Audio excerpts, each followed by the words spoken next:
Chapter 6. Theatre of Veils.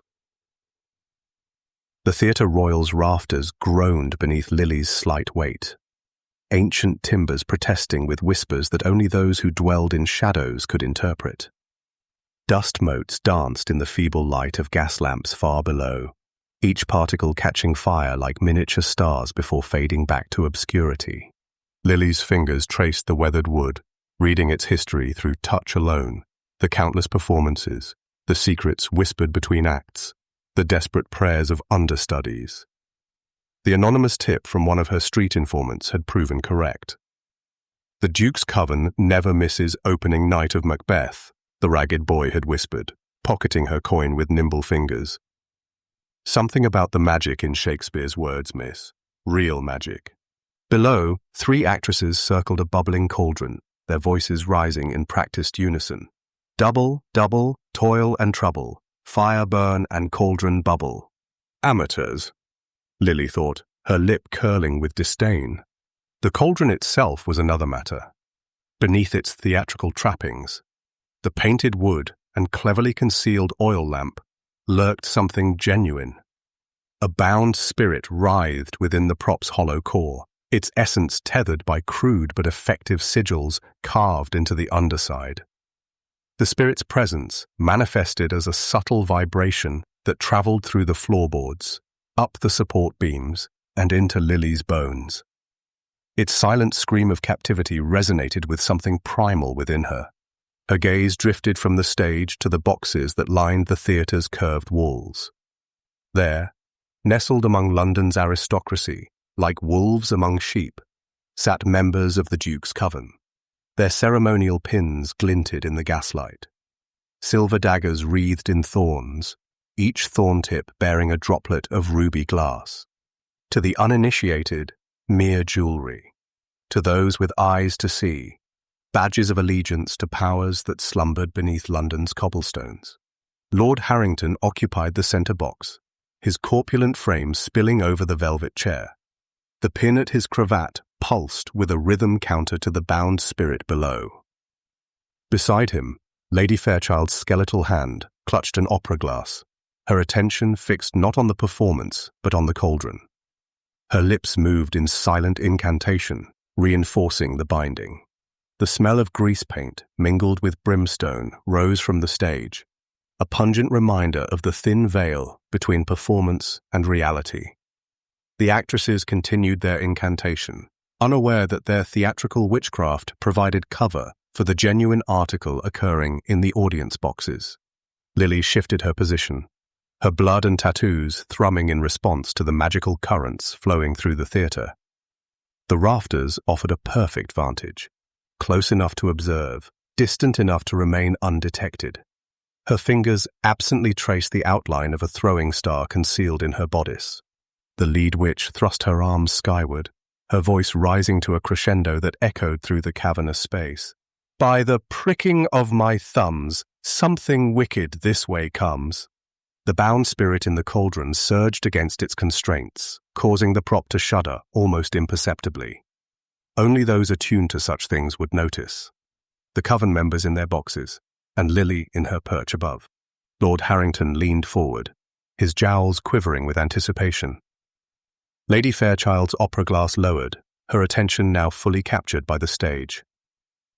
The other coven members, scattered strategically throughout the theatre, shifted in their seats, hands moving to their pins.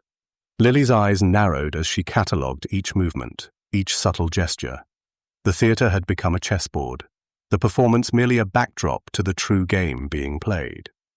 The bound spirit was both pawn and prize, a tool the coven intended to use for purposes yet unclear. The actresses' voices distorted as they reached the climax of their scene, the words stretching and twisting as the spirit's influence leaked through its bindings. The audience, sensing something amiss but unable to identify its source, shifted uncomfortably in their seats. Lilly's contempt deepened. Such obvious manipulation, such clumsy workmanship. Revenko would have crafted something far more elegant, a binding so subtle even she might have missed it. These coven members played at power like children with their father's flintlock pistols, dangerous not through skill, but through ignorance. Yet opportunity glimmered within their amateur efforts. The bound spirit, straining against imperfect constraints, created a vulnerability, a crack in their armor through which she might strike. The wooden beam beneath her hand creaked as she leaned forward, her gaze calculating, measuring distances and angles. The pattern of the plan crystallizing in her mind like frost patterns across glass. Let them play at witchcraft, she thought, watching the coven members exchange meaningful glances across the theater. I'll show them what real power looks like.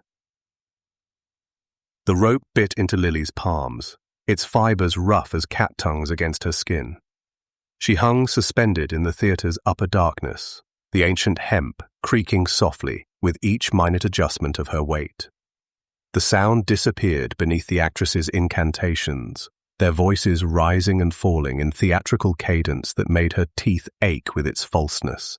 Lilly twisted her body, inverting herself with serpentine grace. Her black bodysuit absorbed what little light penetrated the rafters, rendering her a shadow among shadows. She descended in controlled increments, each movement precise as a spider lowering itself on silk. Her raven hair fell away from her face, cascading downward like a midnight waterfall. Through this veil of darkness, she observed the stage below, calculating distances, angles, vulnerabilities. The actresses continued their performance, oblivious to the predator hanging mere feet above their heads. The cauldron's lip drew closer.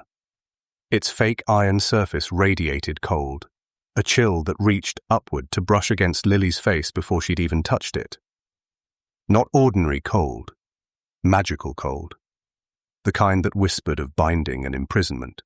Lilly extended her fingers toward the cauldron's underside, where the crude binding runes had been hastily etched.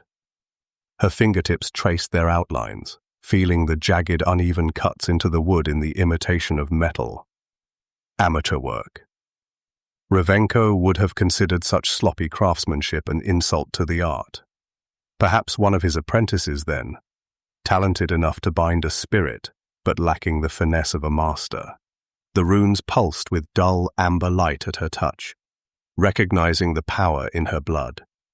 The bound spirit within the cauldron stirred, its essence reaching out to her like a drowning man grasping for rescue. Its silent scream of anguish vibrated through the signs and into Lilly's bones. Pathetic, she thought, her lip curling. Such crude bindings for so powerful a spirit. The coven members had no appreciation for the forces they toyed with, no respect for the delicate art of containment. They were children, playing with loaded flintlock pistols, as she'd observed earlier. Dangerous, through ignorance rather than skill. The spirit's distress intensified as it sensed her presence, recognized her power. It knew she could free it, or bind it more thoroughly. The choice was hers, and the spirit's desperation tasted metallic on her tongue, like blood and copper pennies. Lilly's fingers found a particular rune, the keystone of the binding. A slight alteration would release the spirit in explosive fury. Another modification would bend it to her will instead. Either way, the coven members watching from their boxes would receive a lesson in true power they wouldn't soon forget. The actresses below continued their performance, unaware that real magic hung above them, poised to transform their theatrical witchcraft into genuine chaos. Lilly's fingers hovered over the runes, her decision made. The spirit within the cauldron trembled, awaiting judgment from the dark figure suspended above. The enchanted silver dagger gleamed in Lilly's hand, its edge catching what little light penetrated the theater's upper darkness. She twisted her body, hanging upside down like some predatory insect, her face now mere inches from the cauldron's lip. The iron surface exhaled cold that kissed her cheeks with frost-bitten fingers. Lilly traced the crude binding runes with her gaze before pressing the dagger's tip against the first symbol. Metal scraped into wood, a whisper of resistance that traveled up her arm and settled in her bones. The dagger warmed in her grip, as though eager for the task. Eye of newt and toe of frog, the actresses chanted below, their voices rising in theatrical cadence. The dagger bit into the wood, carving a delicate flourish that transformed the binding rune into something else entirely. A symbol of her devising, one that spoke of freedom rather than imprisonment. The spirit within the cauldron stirred, its essence rippling through the imprisonment like heat waves across summer cobblestones. "Wool of bat and—" one actress faltered, her rhythm broken as the magic beneath her words shifted. She blinked, confused, before continuing, "Tongue of dog." Lilly's lips curved into a smile as thin as a paper cut. The dagger moved with surgical precision, slicing through Revenko's magic as easily as it had more than once sliced through flesh. Each stroke rewrote the binding, transforming imprisonment into opportunity, constraint into possibility. The spirit stirred, sensing the shift in magical currents. Lilly ignored its warning movement, focusing instead on the final rune. The dagger seemed to drink in the lies etched into the cauldron's surface, growing warmer with each cut until it nearly burned against her palm. From within her bodysuit, she extracted a folded playbill, its edges stiffened with dried blood. Her blood, carefully applied to each corner and along the creases. The paper crackled as she unfolded it, revealing not the evening's performance details, but a series of symbols written in her hand, each one corresponding to the new patterns she'd carved into the cauldron. The spirit's agitation intensified, its invisible tendrils reaching out to brush against her consciousness. It recognized her now, not as another jailer, but as something else, something unexpected, thing. Lilly held the playbill over the cauldron's mouth, feeling the heat rising from whatever concoction bubbled within. The actresses continued their performance below, unaware of the true magic happening, beyond the reach of their amateur understanding. "Now sing my song," she thought, releasing the playbill, letting it fall. It fluttered downward like a wounded moth, spiraling into the cauldron's depths. The liquid inside hissed and spat as the paper touched its surface, a sound like serpents whispering secrets. Green light flashed, illuminating Lily's face from below for the briefest moment before being swallowed by sudden, absolute darkness. The actresses' voices faltered again, a collective hesitation as the magical current beneath their performance shifted once more.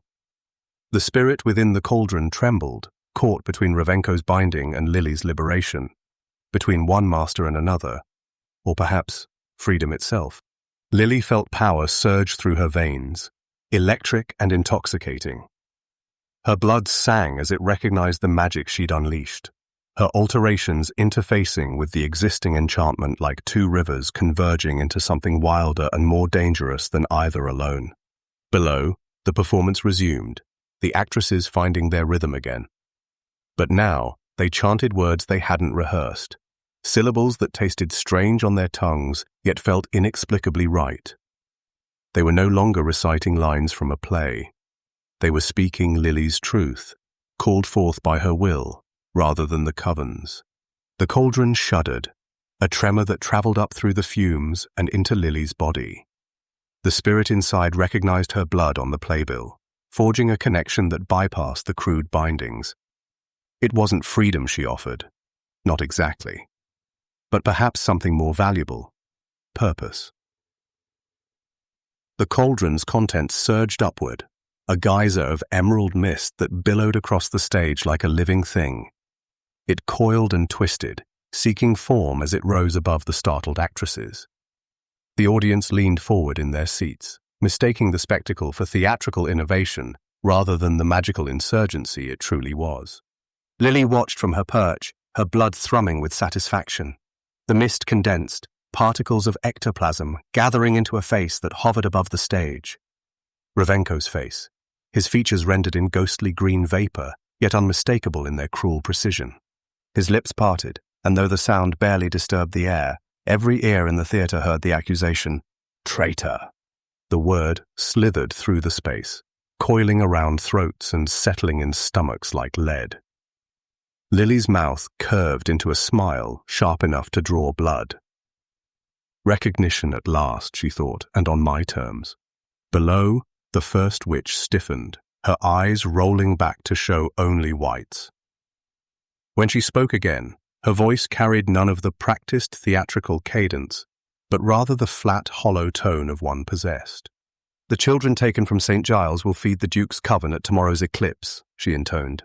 "Their blood will summon the Thames serpent from its slumber beneath London Bridge." Gasps rippled through the audience. In the royal box, the Duke of Harrington surged to his feet, his face mottled with rage and fear. The second witch jerked like a marionette with tangled strings, her head lolling before snapping upright. Lord Pembroke's assassination was ordered by the Blackthorn Coven to prevent his discovery of their infiltration of Parliament. His blood sealed 3 contracts with entities from beyond the veil. Lady Fairchild clutched at her throat, the emerald pin at her collar, the Duke's Coven insignia, glinting accusingly in the gaslight. Her companion overturned his chair in his haste to retreat from the box. The third witch began to weep, tears cutting channels through her stage makeup, yet her voice remained steady, relentless. "Count Revenko has infiltrated the Royal Society with homunculi crafted from the corpses of missing scholars. They record every word spoken in private chambers and transmit secrets through mechanical ravens." The mist face of Revenko twisted in fury, its features contorting beyond human proportions. The temperature in the theatre plummeted, frost forming on the velvet curtains and along the edges of the cauldron. Chaos erupted like a physical force. Gentlemen in frock coats shouted denials, while ladies in evening finery fainted with theatrical precision. A member of the Duke's Coven drew a concealed wand, its tip glowing with gathering power, only to have it knocked from his grasp by a panicked neighbor. "Lies! Slander!" The Duke's voice thundered above the din, but the doubt had already taken root, spreading through the audience like contagion. The first witch continued, her body swaying as though buffeted by invisible winds. "The bones of 7 virgin daughters lie beneath the foundation stones of Westminster. Their souls power the wards that hide London's magical heart from foreign covens." Lilly's gaze swept across the faces below. Horror, disbelief, calculation. Seeds planted in fertile soil. She noted which audience members slipped toward exits and which remained frozen in shock. Knowledge was currency, and she'd just devalued several kingdoms' worth. The second witch collapsed to her knees, blood trickling from her nose and eyes as Lilly's magic worked through her. "The Crimson Fleet carries not spices but souls, harvested from the colonies and bound in crystal vials. Count Revenko trades them for secrets older than England itself." In the royal box, the Duke drew a slender blade from his walking stick. His eyes, wild with panic, searched the rafters as though sensing Lilly's presence. The blade trembled in his grip. The third witch screamed, a sound of pure anguish that silenced the chaos momentarily. When she spoke again, her voice had changed, becoming a child's frightened whisper. "They take us at night, the men with clockwork eyes. They say we'll be angels, but we become parts instead. Gears and springs where our hearts should be." The mist face of Revenko began to dissolve, particles of ectoplasm scattering like disturbed insects. His final expression, a mixture of rage and something that might have been respect, lingered longest before dissipating entirely. Cold satisfaction settled in Lilly's chest. Below, the witches collapsed like puppets with cut strings, the magic that had compelled them now spent. The Duke's blade clattered to the floor of his box as he backed away, his face a mask of terror. Other coven members were already fleeing, their hasty exits marked by overturned chairs and abandoned programs. Lilly traced a finger along the cauldron's rim, feeling the heat of the magic she'd unleashed. The spirit within had served its purpose, and hers. Chaos would spread through London's magical societies like wildfire, each coven suspecting the others of betrayal, each practitioner questioning their alliances. And in that chaos she would move undetected, one step closer to her brother, one step further from Revenko's grasp. The theatre's grand chandelier flickered, shadows dancing across faces, contorted with shock and fear. Lilly melted back into the darkness of the rafters, leaving behind a stage littered with unconscious actresses and a house full of London's magical elite, now armed with each other's darkest secrets. The game had changed. The board was set. and Lily Ravenwood had just made her most devastating move yet. The scrape of a boot against ancient timber sent a warning through Lily's spine, sharper than any spoken alarm. She froze, suspended between shadow and retreat, the chaos below still unfolding like a poisoned flower. The theatre's rafters creaked their betrayal as she turned, slow as winter frost. A lantern swung into view, its glow catching on a shock of ginger hair and wide eyes set in a face young enough to still believe in heroes. The stagehand's mouth formed a perfect O of surprise, his freckled skin blanching to the color of old parchment. Lily calculated 3 paths of escape in the space between heartbeats, a warning that matched the quickening of her own blood. The boy's hand began to rise, fingers splaying as though to ward off a spectre. She moved like water finding its level, closing the distance between them with fluid grace. Her hands found his shoulders, narrow, barely a man's. As recognition dawned in his eyes, the lantern swayed dangerously, but remained clutched in his white-knuckled grip. He began, breath-catching. Lily pressed her mouth to his, swallowing his words before they could form. His lips tasted of cheap gin and surprise, parting involuntarily beneath the unexpected intimacy of her assault. The rasp of day-old stubble scratched against her skin, a sensation both immediate and distant, like the memory of pain. Her right hand slipped to her bodice, extracting the small pomander ball she'd prepared hours earlier. The laudanum-soaked sphere pressed against the boy's neck. As she deepened the kiss, feeling his initial tension melt into confused surrender, the stagehand's free hand found her waist, holding her close, an instinctive response that almost made Lily smile against his mouth. So predictable, these young men with their dreams of backstage romance with actresses. She applied gentle pressure with the pomander, its narcotic scent mingling with the gin on his breath. His body began to sag, the lantern dipping precariously. Lily's fingers closed around its handle, relieving him of its weight as his knees buckled. She guided his collapse with the precision of a puppeteer, easing him onto the narrow walkway of the rafters. The boy's eyes remained open, confusion swimming in their depths as consciousness ebbed. A small gasp escaped him, barely louder than the rustle of her clothing, before silence claimed him completely. Lily tucked the pomander back into her bodice. Its purpose served. The kiss had been nothing more than a tool, a momentary distraction to enable her true intent. Efficient, clean. The slight taste of gin lingered unpleasantly on her tongue, a small price for continued secrecy. She arranged the stagehand's limbs into a more natural position, placing the lantern safely beside him. From below, the sounds of pandemonium continued to rise, a symphony of her own orchestration. The Duke's coven would be scattered by morning, their secrets laid bare for all of magical London to devour. The trapdoor groaned beneath Lily's fingers, ancient hinges protesting as she eased it open. Dust motes danced in the shaft of feeble light that penetrated the theatre's forgotten attic, a realm of cobwebs and secrets. The chaos below had reached a magnificent crescendo, shouts and accusations flying like startled birds, the Duke's coven scattered like seeds in a tempest. Perfect, absolutely perfect. Lily slipped through the opening, pulling the trapdoor closed behind her with practiced silence. The attic air hung thick with neglect, coating her tongue with the taste of forgotten things. Rat droppings crunched beneath her boots, their musty scent mingling with the dry perfume of ancient pine timber and the lingering ghosts of grease paint from thousands of performances. She navigated between trunks of discarded costumes and broken set pieces, each step calculated to distribute her weight across creaking floorboards. A queen's crown, tarnished and forgotten, caught what little light filtered through a cracked dormer window. Lily paused, her fingers hovering over its dull jewels before continuing on.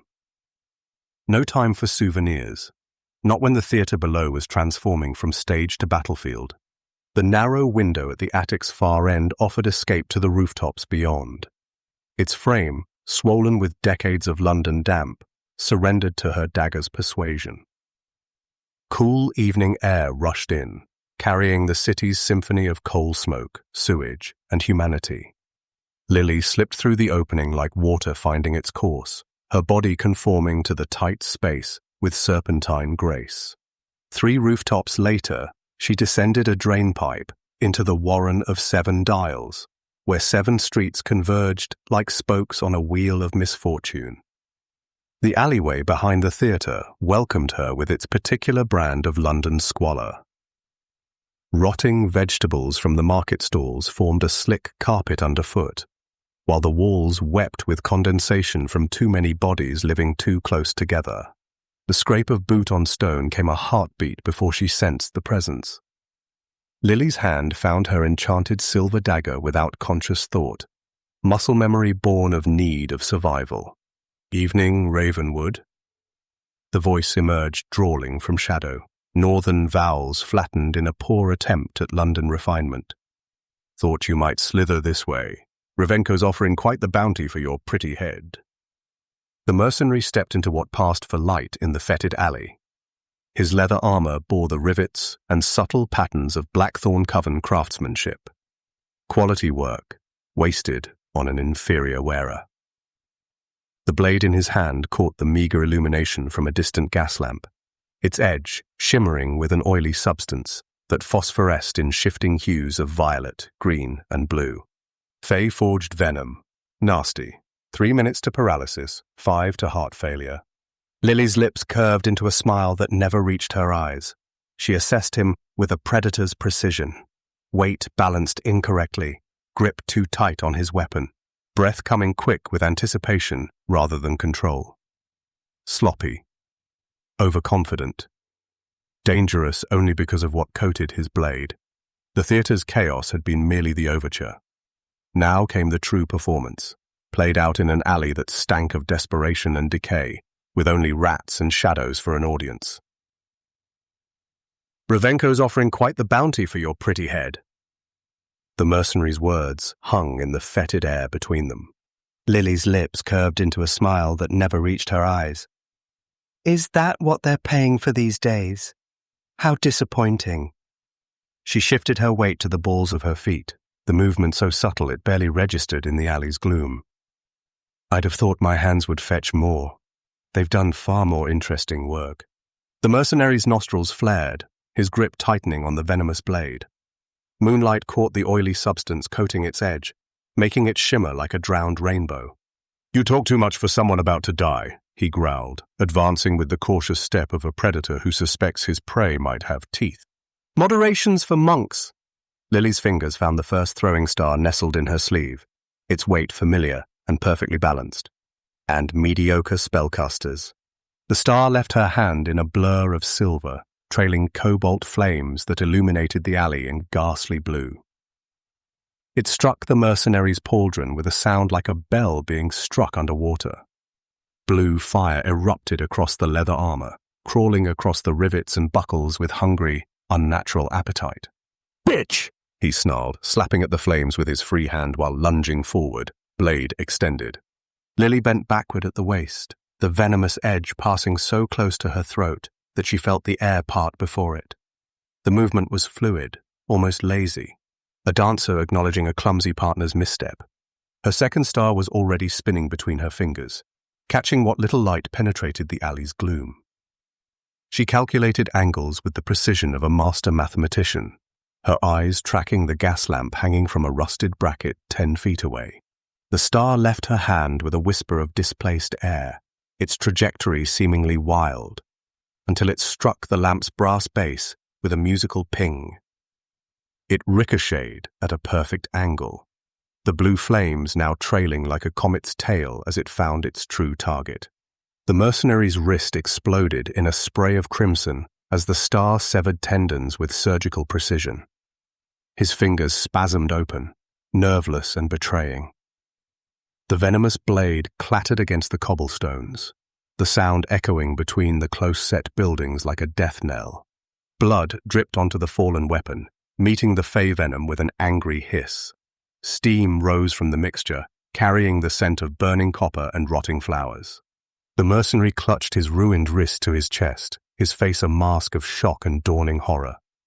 His eyes, previously narrowed with confidence, now widened with the realization that he had grievously miscalculated. Lilly advanced, her footsteps silent on the damp cobblestones. She moved with the inevitable grace of an executioner who had never once questioned her purpose. "You should have asked for more money," she said softly, drawing her enchanted silver dagger from its sheath. The mercenary's eyes widened, the dawning horror of his situation reflected in pupils dilated with pain and fear. Blood pooled beneath his ruined wrist, each heartbeat forcing more crimson to seep between his desperate fingers as he clutched the wound. Lilly advanced with the unhurried grace of a predator who knew her prey had nowhere to run. Her footfalls made no sound against the damp cobblestones, the silver dagger in her hand, catching what little moonlight penetrated the narrow alley. The blade seemed to drink in the darkness, its enchanted edge gleaming with an appetite all its own. "Please," the mercenary whispered, his earlier bravado evaporating like morning mist. "I was just following orders." Lilly's smile was winter frost on a window pane. Beautiful, cold, and utterly without mercy. She pressed the dagger's edge against his throat, just firmly enough to dimple the skin without breaking it. The steel felt like ice against his fevered flesh. "Amateur hour is over, darling," she murmured, her voice soft as a lover's caress. "I'll take this as tribute." Her free hand moved with practiced efficiency, patting down his belt pouches until her fingers closed around a spherical object. She extracted a glass grenade, its surface etched with intricate runes that pulsed with a sickly purple light. The wolfsbane inside shifted like liquid smoke, pressing against the glass as if seeking escape. Lilly held it up to examine it, the runes casting eerie shadows across her face. The grenade felt pleasantly heavy in her palm, its craftsmanship far superior to the man who had carried it. The glass was cool against her skin, the etched symbols precise and powerful, a weapon worthy of respect, unlike its former owner. "Wolfsbane," she said, more to herself than to him. "How thoughtful of you to bring me a gift." The mercenary's face contorted with impotent rage, his pride wounded more deeply than his flesh. "Revenko will find you," he spat, blood flecking his lips. "There's nowhere in London you can hide." Lilly tucked the grenade into her own pouch, the movement smooth and economical. Her eyes never left his face, cataloguing every twitch and tell with the detached interest of an entomologist studying a particularly disappointing specimen. "Hire better tailors next time," she advised, flicking her dagger toward the gap in his leather pauldron where her star had found its mark. "That armor's as shoddy as your technique." She applied slightly more pressure with the blade, drawing a thin line of blood that beaded like rubies against his skin. The mercenary swallowed hard, his Adam's apple bobbing dangerously close to the dagger's edge. "You should have led with your left foot when you lunged," she continued, her tone conversational, as if discussing the weather rather than the finer points of attempted murder. "And that grip on your blade." She clicked her tongue in disapproval. "No wonder you telegraphed every move." Lilly felt her enchanted dagger, its hunger, a reflection of her own. This man was nothing, less than nothing, but his death would serve as a message. Revenko needed to understand that his hunters had become the hunted. She reflected on his fate a moment longer. The mercenary's eyes darted frantically, seeking escape or mercy, and finding neither in the cold blue of Lilly's gaze. His blood continued to pool on the cobblestones, black in the moonlight, each drop marking the countdown of his remaining moments. He could live, Lilly decided, if he was capable enough to stop his blood loss in time. The underground forge blazed with hellish intensity, turning Lilly's skin copper in its glow. Sweat beaded across her brow and slicked her shoulders as she worked the bellows with rhythmic precision. The heavy leather creaked beneath her hands, feeding oxygen to the hungry flames until they roared cherry-hot. Coal smoke hung thick in the air, mingling with the metallic tang of heated steel. The cramped space amplified every sound. The hiss of cooling metal, the peculiar clang of tools against heated metal, the steady thrum of her heartbeat. Lilly laid the blade of her disassembled silver dagger in the forge's heart, watching as the enchanted metal surrendered to the heat. Beside it, she placed her hairpin, the same one that had drawn first blood from de Montfort's throat a lifetime ago. Its innocent appearance belied its deadly purpose, much like Lilly herself. Her tattoos writhed beneath her skin, responding to the arcane energies she channeled with a glow. The ancient symbols seemed to dance in the wavering heat, pulsing with each strike of her hammer against the heated, cherry-colored metal. "Blood binds," she whispered, drawing the smith hammer back. "Magic transforms." She brought the hammer down with practiced precision, folding the metals together, enchanted silver and star steel, both touched by fey magic. The impact reverberated through her arms, the force of it primal and satisfying. With each blow, she felt the metal's resistance yield, their separate natures blurring into something new. The star steel, a rare metal harvested from fallen stars, vibrated with unmistakable glee as it merged with the silver, creating a damask pattern of swirls and whirls that seemed to move of their own accord. Silver starlight danced across aged hands, nimble despite their ancient years. The fey blacksmith's fingers guided hers, impossibly light, yet unyielding as iron. "The metal remembers, little raven," his voice whispered, ethereal and crackling like autumn leaves. "It remembers every strike, every fold. Your intention becomes its soul." Lilly watched as his translucent hands demonstrated the proper angle, the perfect pressure. His forge burned with fire that never consumed, fed by magic older than human memory. "Always quench with purpose," the ancient smith murmured. "Blood binds intention to metal." The memory dissolved into steam. Lilly blinked, finding herself alone at her forge, the unfinished athame glowing cherry-hot before her. No fey master guided her now. Only the lessons etched into muscle memory from those precious months of tutelage. She returned to her work, hammering the athame's edge with rhythmic precision. This wasn't merely a weapon, but an extension of her evolution. Each fold of the metal represented a transformation she'd undergone, from scared child to Revenko's puppet to blood mage claiming her power. The blades sang beneath her hammer, star steel and silver merging into intricate patterns that seemed to ripple like water. Her tattoos pulsed in response, amber light bleeding through her skin, matching the metal's glow. Lilly prepared the quenching basin, filling it with water drawn from the Thames at midnight. From a small vial at her throat, she added 3 times 3 drops of her blood, watching as crimson tendrils spread through the clear water. "Purpose becomes form," she whispered, echoing her Fey teacher's words. She plunged the amber-hot blade into the basin.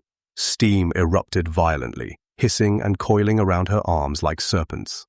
Within the steam's billowing clouds, Revenko's laboratory materialized. The memory crashed through her defenses. Strapped to his table, the cold bite of glass tubes collecting her blood while his cold eyes watched dispassionately. The mechanical click of his instruments, the burn of foreign elixirs forced through her veins. The hissing water transformed into her own screams echoing off laboratory walls. Lilly withdrew the transformed blade from the blood-mingled water. The metal had changed, acquiring an iridescent sheen that shifted between silver and midnight blue in a beautiful damask pattern of flowing stripes. She tested its edge with a strand of her hair after she had honed the edge once more. It parted without resistance. She pricked her thumb with the athame's point, watching as the metal absorbed the droplet like its own. The connection between them solid, a circuit completed. "For the stolen years," she whispered, touching the blade to her wrist. "For the children you sacrifice. For the collar you placed around my neck." Her breath quickened, jaw clenched tight, as she pictured Revenko's face. The blade hummed in response to her emotion, drinking it as readily as her blood. She traced a small Blackwood family sigil near the athame's hilt. The same mark the Fey blacksmith had shown her, claiming friendship with generations of her bloodline. A token of her heritage, a tribute to the brother she'd lost in memory.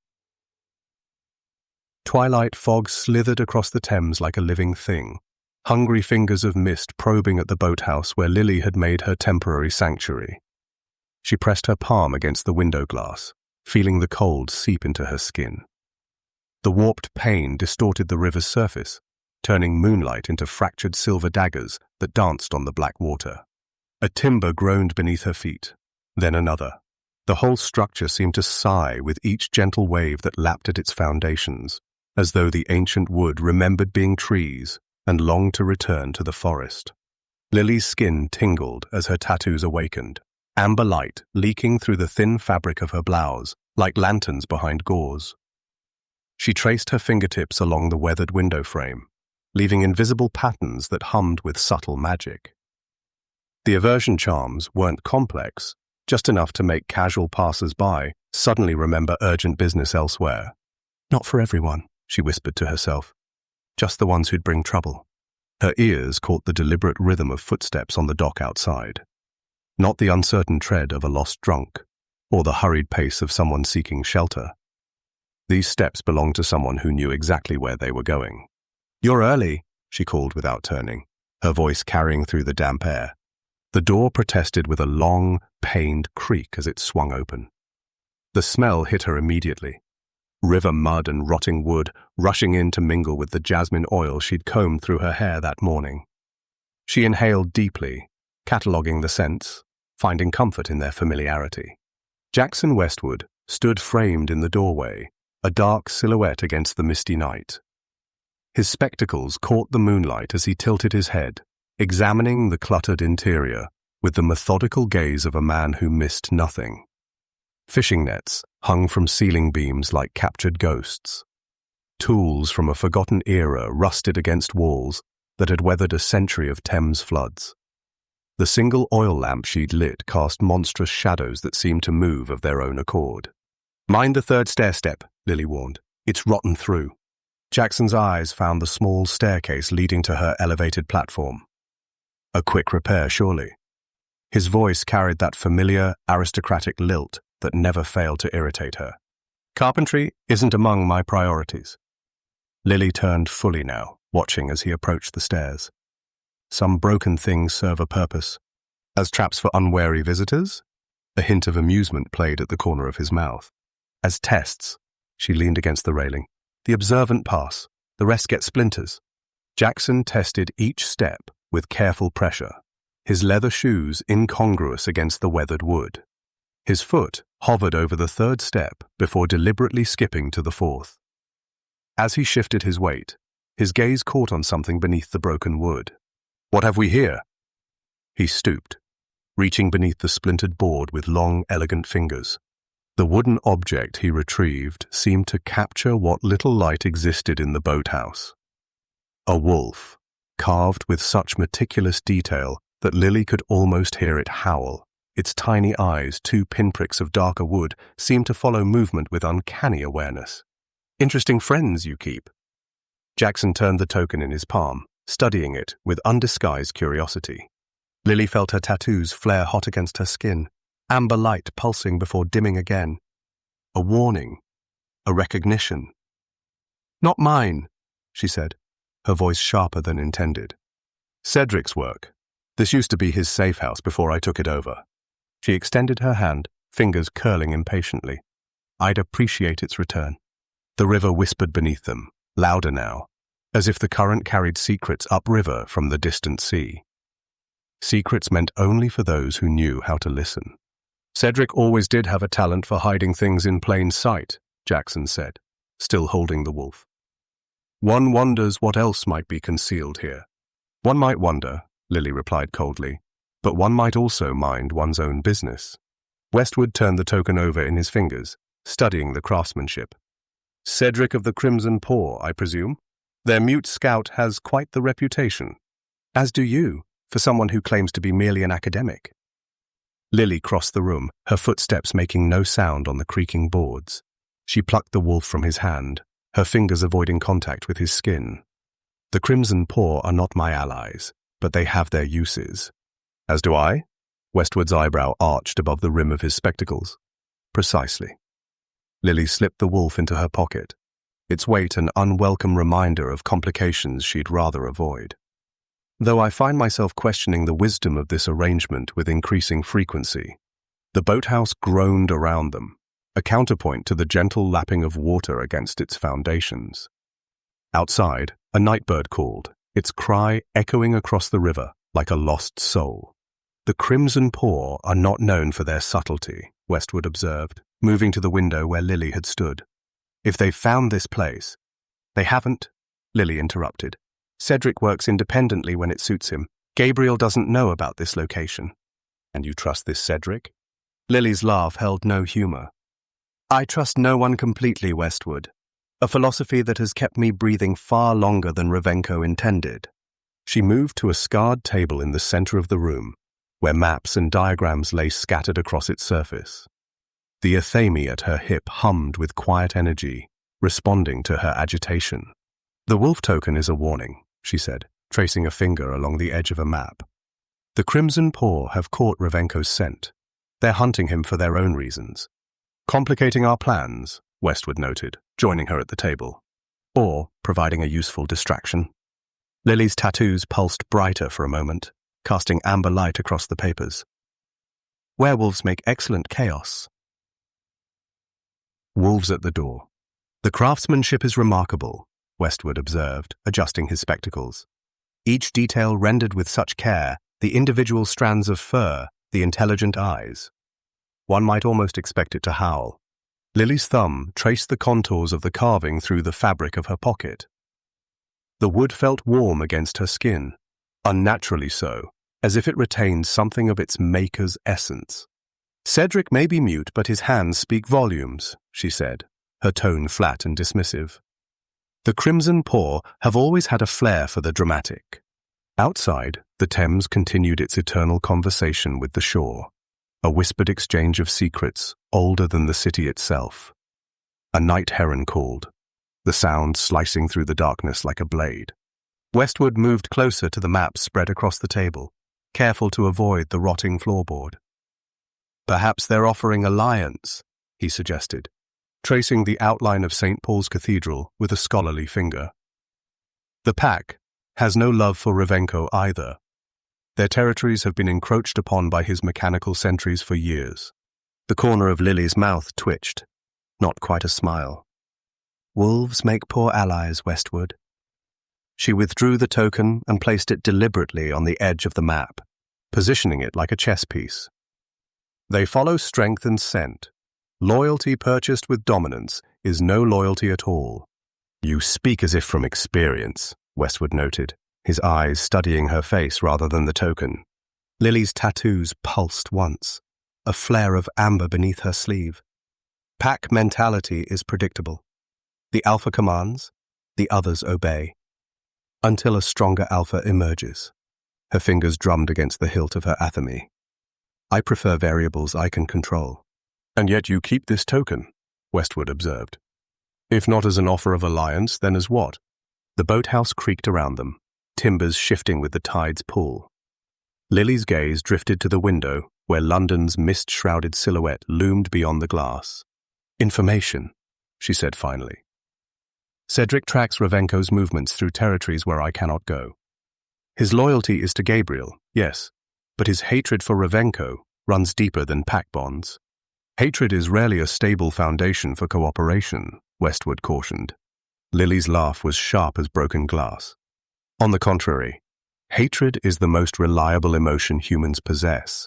Love fades, fear subsides, but hatred— Her eyes gleamed in the dim light. Hatred burns eternal if properly tended. She picked up the wolf token again, her fingers closing around it with surprising gentleness. Cedric lost his voice to one of Revenko's experiments. His vocal cords were harvested while he still breathed. The athame at her hip seemed to pulse in sympathy. Some wounds never heal, Westwood. They simply become part of who you are. The academic's expression shifted, compassion and calculation warring behind his spectacles. And what wounds drive you, Miss Ravenwood? Lilly's face hardened, her features settling into the mask she wore so effortlessly. My motivations are my own, she said, voice cooling several degrees. As for the Crimson Paw, I'll use their information, but I forge my own path. Wolves hunt in packs for a reason, Westwood pressed. There is strength in numbers. There is vulnerability in dependence, Lilly countered. She gestured toward the maps with a sharp flick of her wrist. Every ally is a potential weakness, a pressure point Revenko can exploit. I won't risk what I've built on the temperamental loyalties of werewolves. The boathouse settled into midnight's embrace, its wooden bones creaking with the tide's gentle persuasion. Westwood gathered his notes, folding them with the precise movements of a man accustomed to organizing chaos. His spectacles caught the lamplight as he tucked them into their leather case. Lilly moved like shadow-given form, her footsteps making no sound against the warped floorboards that would have betrayed a lesser tread. The raven feather between her fingers was impossibly black, seeming to devour what little light touched it. With the delicate precision of a pickpocket, she slipped it into Westwood's coat pocket. Westwood stiffened, his hand darting to his pocket with surprising speed for an academic. His fingers closed around the token she placed, the feather's gossamer lightness creating a tactile contradiction. "What's this?" he asked, withdrawing the feather. It lay across his palm like a slice of midnight, its barbs catching the lamplight in iridescent whispers of blue and purple. "Insurance," Lilly replied, her voice cool as river mist. "Should you decide the wolves make better company than the raven." The feather rotated slowly between Westwood's fingers as he studied it, his scholarly gaze noting the unnatural weight, the too perfect symmetry. No ordinary raven had surrendered this plume. "You know better than that," he said, his tone carrying a hint of wounded pride beneath its academic detachment.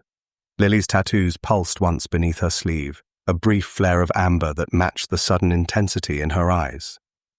"I know nothing with certainty," she said, her fingers absently tracing the outline of her athame's hilt. "Except that everyone betrays eventually. It's simply a matter of price." Westwood tucked the feather back into his pocket. "Some prices are too steep for any buyer," he observed, adjusting his waistcoat with a scholar's fussy precision. The Thames lapped against the boathouse pilings, its ancient voice a continuous murmur of secrets exchanged between water and wood. Outside, a fox barked, the sound slicing through the night's quiet like a warning. Lily's mouth curved into something too sharp to be called a smile. "Everyone has their price, Westwood. Even you." Her gaze drifted to the window, where London's gaslit glow painted the fog in warm yellow. "The question is whether you know yours before someone else discovers it." Westwood paused at the door, his silhouette framed against the mist-shrouded night. "And what of your price, Miss Ravenwood?" The athame's edge caught moonlight and held it, a sliver of silver against the darkness. Blood magic thrummed through the metal, resonating with the power in Lily's veins. She tested the edge with her thumb, a practiced motion that left the faintest line of crimson. Perfect. London stretched beyond the boathouse walls, a labyrinth of opportunity and danger. The crimson paw prowled its streets, Revenko plotted in his clockwork sanctuary, and somewhere William Blackwood walked unaware of the storm gathering around his name. Shk, shk, shk. Each stroke of the whetstone was a promise, to herself, to her enemies, to the brother she had yet to meet since before she could remember.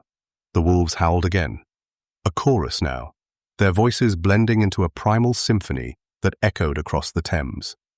Lilly smiled, a predator's expression that never reached her eyes. The city was a chessboard, and every piece was moving into position. She raised the athame, examining its edge in the glow of her tattoos. The blade hummed with anticipation, eager for the work to come. "Soon," she promised it, her voice barely audible above the river's constant murmur. "Very soon." The athame slid back into its sheath with a satisfying click. Lilly gathered her belongings, each movement precise and economical. The wolves' chorus had faded to occasional solitary calls. The crimson paw was settling into their watch positions for the night. Midnight had come and gone. The Thames reflected fragments of stars between passing clouds as Lilly extinguished the single oil lamp. Her tattoos dimmed to a faint phosphorescence, enough to trace her path to the door without stumbling over the uneven floorboards. London transformed after midnight, the respectable citizens locked behind their doors, leaving the streets to creatures of necessity and opportunity. Lilly belonged to both categories. She paused at the threshold, scanning the embankment. No movement caught her eye, but instinct prickled at her nape. Someone watched. Not Cedric or his pack. Something else. She waited, one hand resting on her athame, until the sensation faded. The walk to her Belgravia flat would take 30 minutes through streets that grew narrower and more twisted with each turning. Lilly stepped into the night, her boots silent against the cobblestones. The city swallowed her, another shadow moving among shadows, as the boathouse door swung shut behind her.